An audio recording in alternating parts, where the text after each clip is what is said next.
Doctor Abdul Hai رحمۃ اللہ علیہ نے ایک مرتبہ فرمایا کہ جب آدمی کو کوئی دکھ اور پریشانی ہو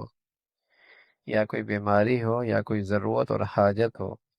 تو اللہ تعالیٰ سے دعا تو کرنی چاہیے، یا اللہ میری اس حاجت کو پورا فرما دیجئے، میری اس بیماری پریشانی کو دور فرما دیجئے، لیکن ایک طریقہ ایسا بتاتا ہوں کہ اس کی برکت سے اللہ تعالیٰ اس کی حاجت ضرور پوری فرما دیں گے، اور وہ یہ ہے کہ کوئی پریشانی ہو اس وقت درود شریف کی کثرت کرے، اس درود شریف کی برکت سے اللہ تعالیٰ اس پریشانی کو دور فرما دے،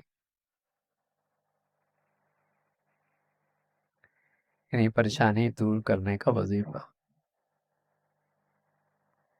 کثرت کے ساتھ اس درود شریف کا اہتمام کرے،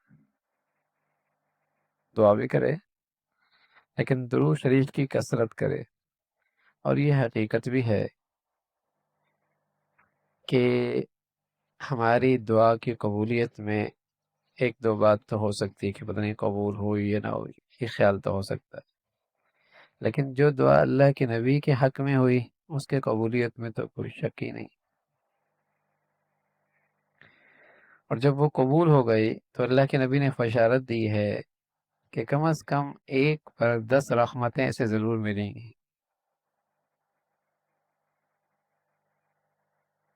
10 رحمتیں ضرور ملیں گی،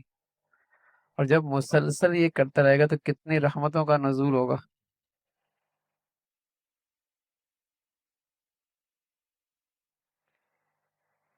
یہی بات ایک مرتبہ میں نے پڑھا ہے، شیخ الحدیث رحمۃ اللہ علیہ، مولانا زکریا رحمۃ اللہ علیہ نے لکھی کہ مشکل کی ایک مشکل گھڑی میں درود شریف کی قطر، اس کی برکت سے اللہ اس مشکل کو آسان فرما دیتے ہیں، پریشانی سے نجات دے دیتے ہیں، اور مسئلہ حل ہونے لگتا ہے کثرت سے درود شریف۔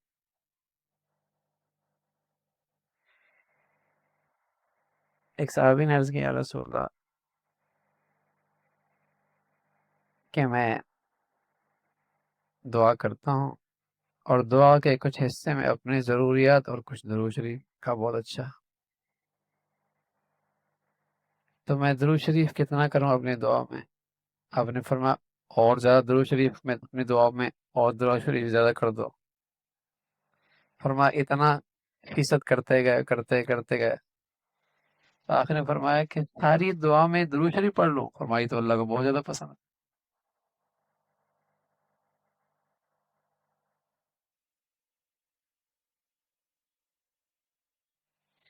اس لیے کہ اس کی قبولیت پہ تو شک کوئی نہیں نا، اللہ کے نبی کے حق میں جو آپ نے مانگا اللہ سے وہ تو قبول ہو ہی گیا،